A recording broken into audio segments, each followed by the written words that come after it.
Hello and welcome. I am Shubham Chauhan. You're watching HW News English. Tensions continue to escalate in West Asia. Iran fired a barrage of missiles, at least 200 of them, at Israel late Tuesday night. Tehran said this was in response to Israel's attacks in Gaza and Lebanon, as well as the assassinations of top Hamas and Hezbollah leaders. It called it an act of self-defense. Meanwhile, Tel Aviv said it managed to intercept a large number of missiles fired by Tehran. Israeli Defense Forces said only a few hits were recorded in central and southern parts of the country. Prime Minister Benjamin Netanyahu has said that Iran will have to pay a price for the strike. World leaders have reacted sharply, condemning Iran and its attack. US President Joe Biden said Washington, which is Israel's top ally, said his country was fully behind Israel. Remember, this comes at a time when Hamas's attack on Israel will complete 1 year on the 7th of October. So what does the latest escalation in West Asia mean? To help us answer that, we spoke to former diplomat KP Fabian. So do watch this conversation till the very end. Let's begin.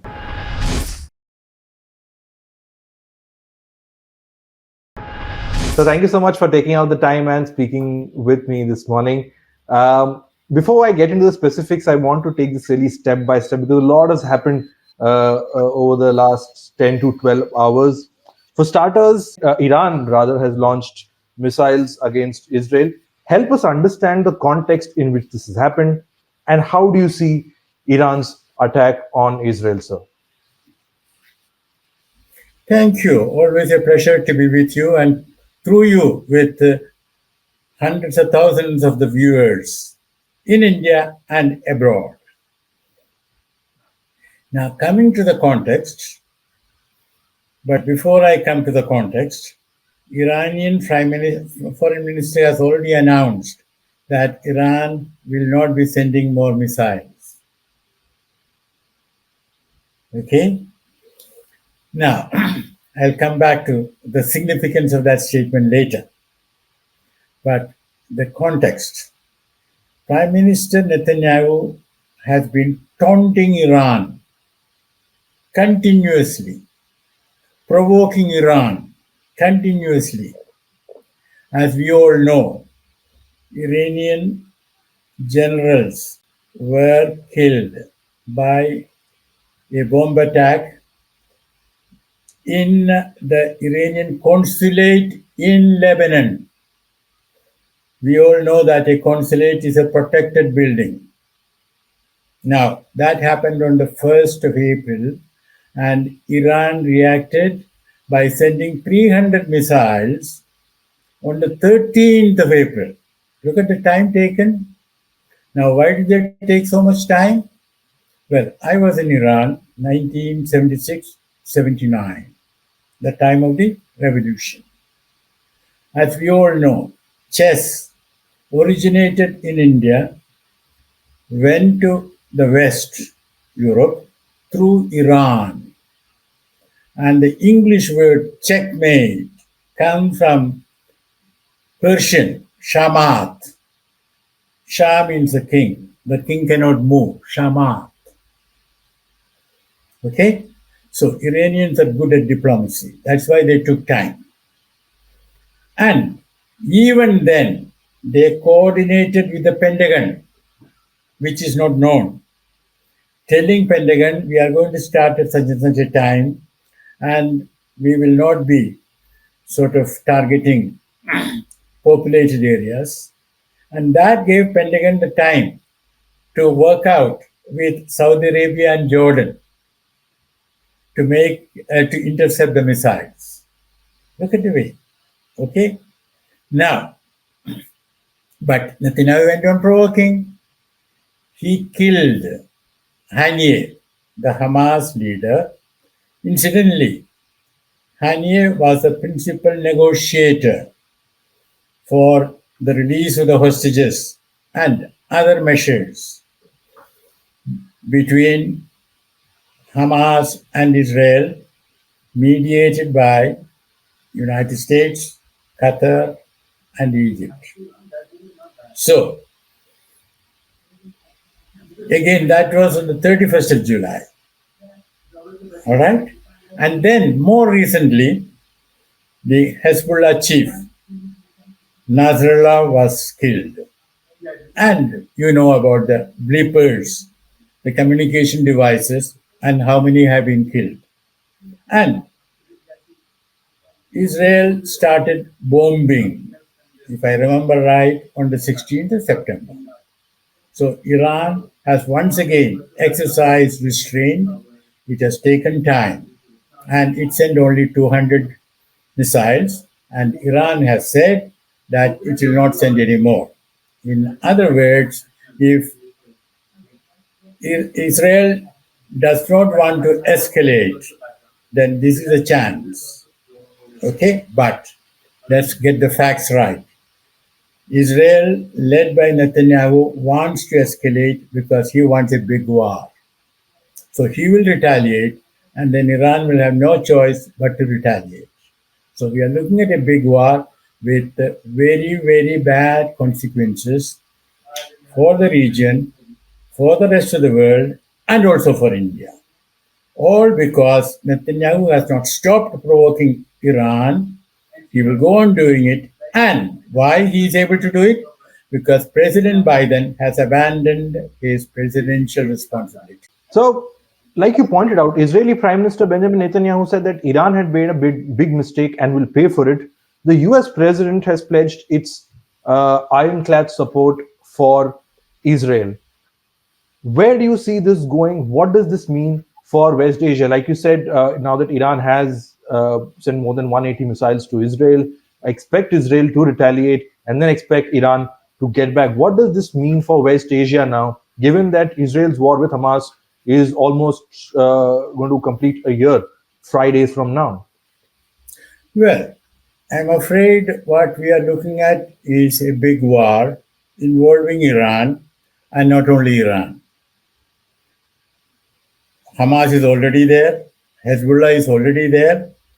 There are rather big Iranian supported armed groups in Iraq. We know that there is an American military in Iraq. Now they are vulnerable. There is American military in Israel. Sorry, in Syria. They are also vulnerable. So there will be attacks on American military presence in Syria and in Iraq. And the Houthis in Yemen, they will also play a part because Israel has already attacked them.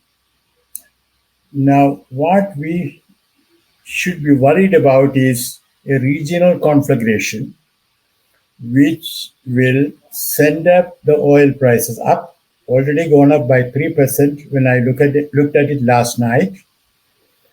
Something which is not good for all the oil importing economies, including India. Then the other problem is that the foreigners present in these two countries, Lebanon and Israel. Coming to Lebanon, our embassy website says there are 4,000 of Indians in Lebanon. I had gone there some time back and I met some of them. The ones I met are workers, doing menial job.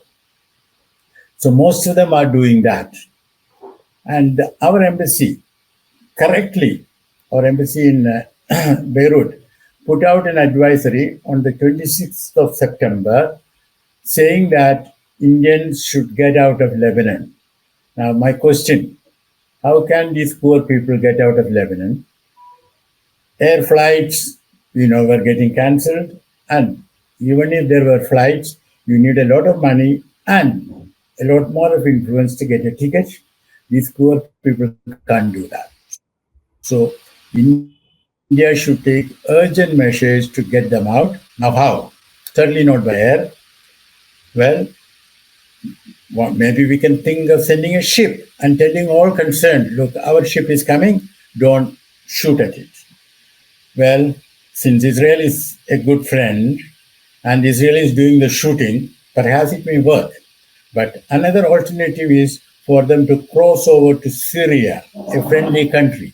We know that 100,000 Lebanese have already crossed over to Syria. So another 4,000 is nothing for Syria. And we can arrange for them to be looked after there temporarily, and then we can think of how to get them back. So this has to be done immediately. Second point, Israel. We have, I do not know how many.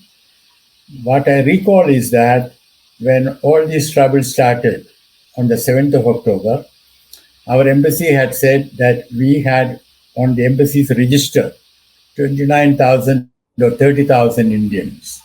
But then I had also spoken during one of the TV channel conversations with an Indian. She is in Tel Aviv, and she told me that, most of us don't go to the embassy and register. In other words, the embassy's figures are not accurate.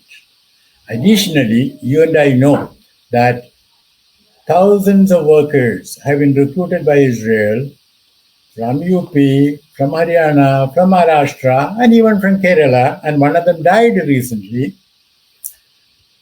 So the total number of Indians in Israel is, you are looking at 35,000 or even 40,000. Now, it is my view that they should be evacuated. And since Israel is friendly with us, Israel should be able to help us in arranging for that. And to go back to Lebanon for a second, I'm told, this is to be cross-verified, that hundreds of our workers are working for the US Embassy under construction in Lebanon. Now, the employer has a responsibility. Therefore, US Embassy has a responsibility. Therefore, the Pentagon has a responsibility, and the Pentagon should assist us in getting our people back. Now, also, international trade will be seriously affected. You know that the Red Sea is already a problem. It will get worse.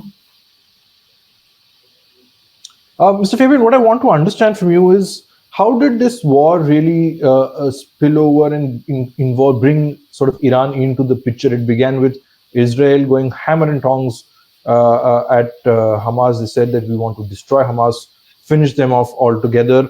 Where did Hezbollah, Hezbollah, Beirut, Iran all come into this picture, now leading to, like you said, it will lead to ramifications in West Asia and beyond West Asia as well? Thank you for the question. Let us start from the very beginning. Do, re, mi. Remember? Okay. Yes. Now, 7th of October you mentioned. The general impression is that for no reason, unprovoked, Hamas attacked Israel. Now, my view is that what Hamas did was a terrorist attack. No doubt about it. But since they did not come from Mars or Venus, let us understand why they did what they did. Because let us look at the big picture. Sometime in September that year, last year, 22nd or 23rd, Netanyahu, Prime Minister of Israel, addressing the UN General Assembly, showed a map which showed Israel all the way from the Jordan River to the Mediterranean. There was no Palestine there. In other words, Netanyahu's political objective is to get rid of the Palestinians. As far as he is concerned, they can go and drown themselves in the Jordan River, or they can choose the Mediterranean Sea, or they can flee to Egypt, Jordan, anywhere. And he is prepared to kill them either by bombing or by starving, by denying potable water, safe water. So, and normalization, the so-called Abraham Accords, initiated by President Donald Trump, was going strong, as Biden also was chasing it. And as things stood, a normalization between Saudi Arabia and Israel was going to happen. And there was no mention of the Palestinian cause in all these normalization processes. In fact, I remember when UAE was about to sign the normalization agreement, UAE put out a statement saying that Israel has agreed to freeze the settlements in the West Bank. Netanyahu came out immediately saying, nothing doing, we haven't given any such undertaking. And UAE meekly still signed on the dotted line.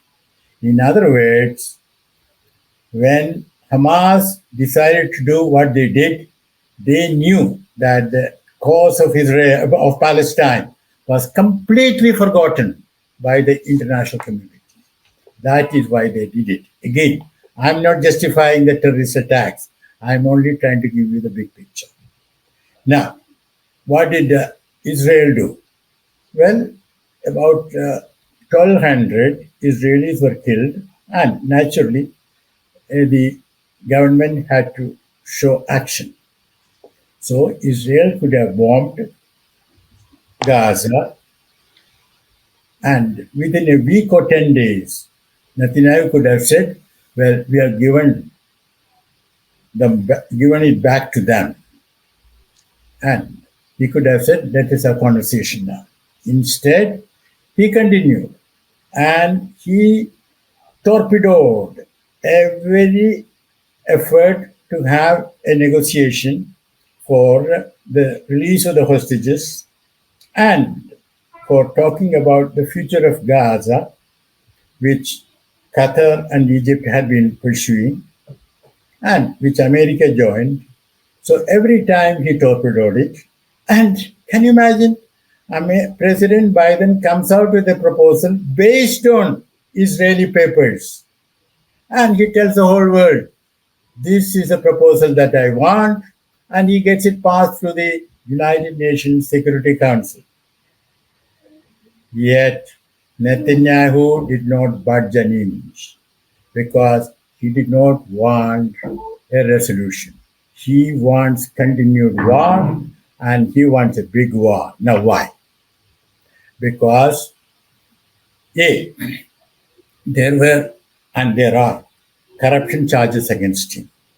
And in Israel, if you are prime minister, then the charges cannot be proceeded with. And if you cease to be prime minister, well, in the case of Netanyahu, there is a chance of his going directly to jail. Point number one. Point number two is that with a big war, Netanyahu can expect, he may be right in his expectation, he may be wrong. That's a different matter. He can expect America to bomb Iran to smithereens, including the nuclear sites. Now, that can produce radiation, but the radiation may not reach Israel. It's not that close. So then Netanyahu can tell his people, listen, I have got America. And of course, the idea of we have finished off Iran, there will be even a regime change there. He made an appeal, to the Iranian people. You heard that. And now the last point. If there is a big war in the region, and then Trump can be sure that he will be re-elected because he will argue, as he has already done, were I president, it would not have happened. Ukraine would not have happened. And he would say, even this war would not have been like this. And now, my last point. Suppose American body bags start coming into USA. You can be sure that Kamala Harris will be devastatingly defeated. And incidentally, that is what Netanyahu wants. He wants Trump to come back. So you're saying Netanyahu wants Donald Trump to come back, and what is happening right now in West Asia could potentially have a bearing on the presidential elections in the United States almost a month from now. Is that what you're saying, sir? Yes, exactly, exactly.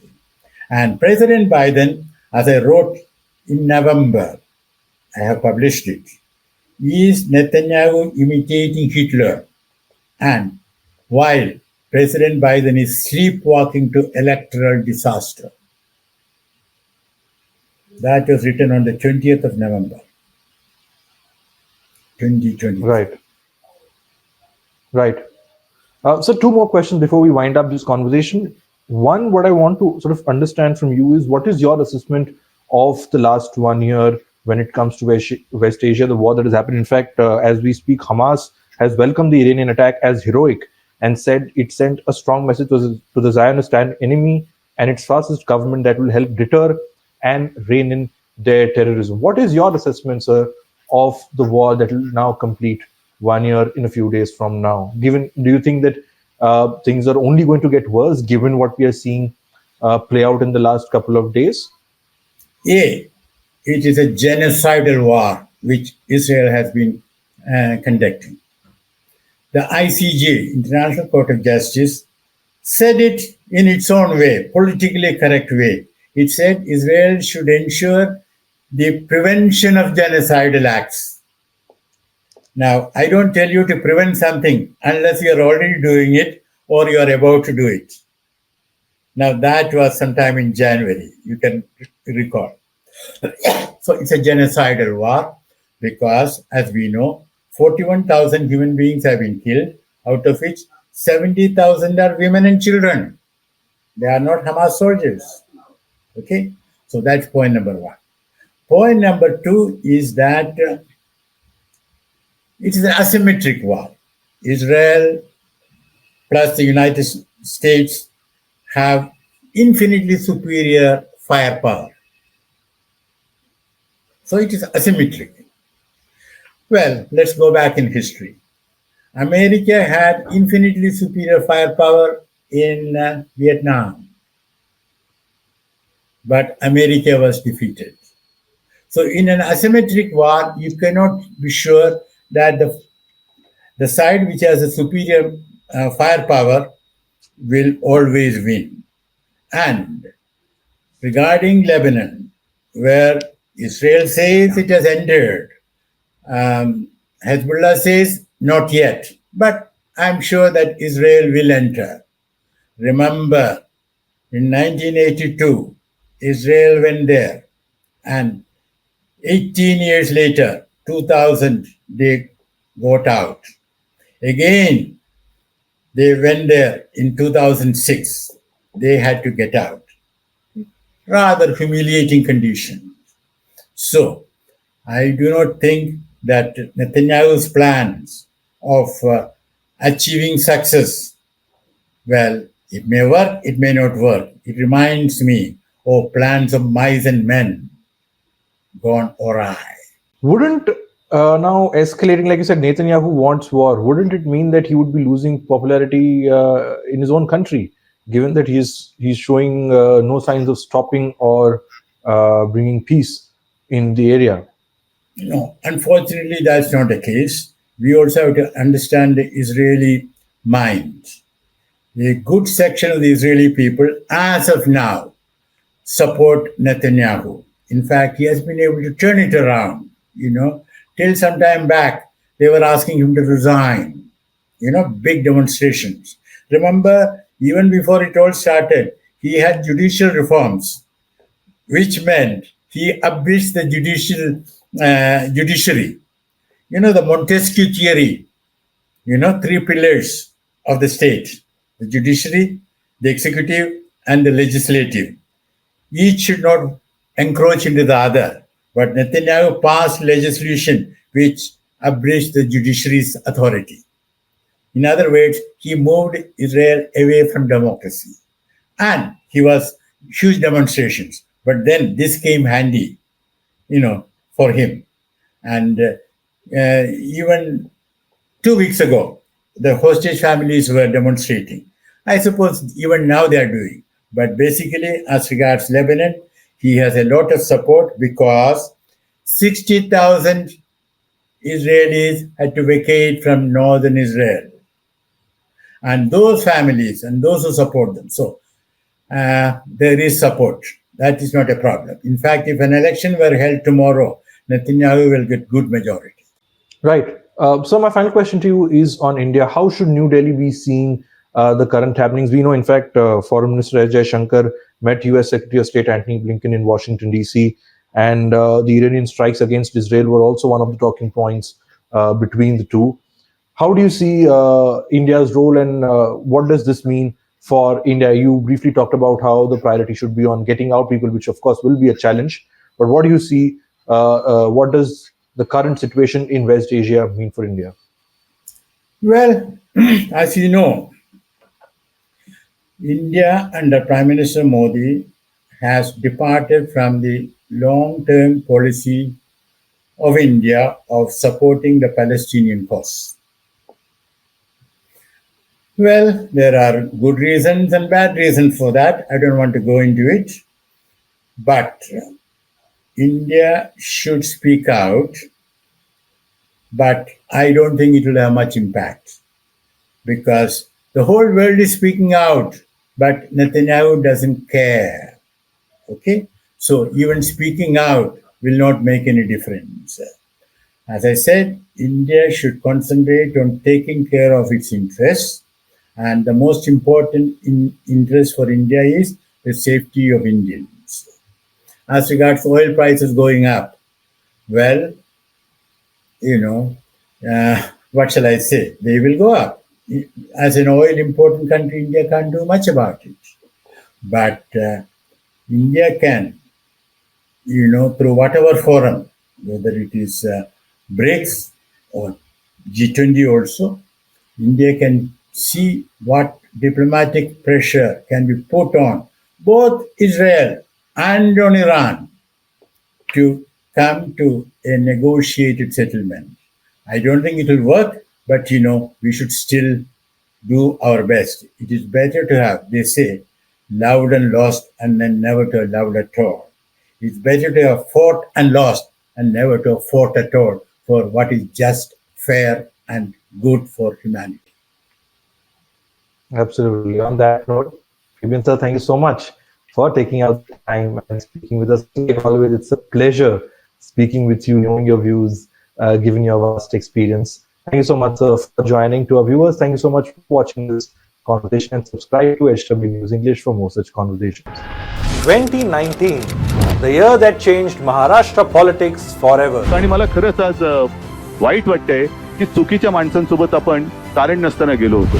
मी देवेंद्र गंगाधरराव फडणवीस ईश्वर साक्ष शपथ घेतो की मी अजित अनंतराव पवार गांभीर्यपूर्वक दृढकथन करतो की मी उद्धव बाळासाहेब ठाकरे ईश्वर साक्ष शपथ घेतो की श्री एकनाथ शिंदे साहेब यांना भारतीय जनता पार्टी समर्थन देईल आणि श्री एकनाथ शिंदे हे मुख्यमंत्री होतील.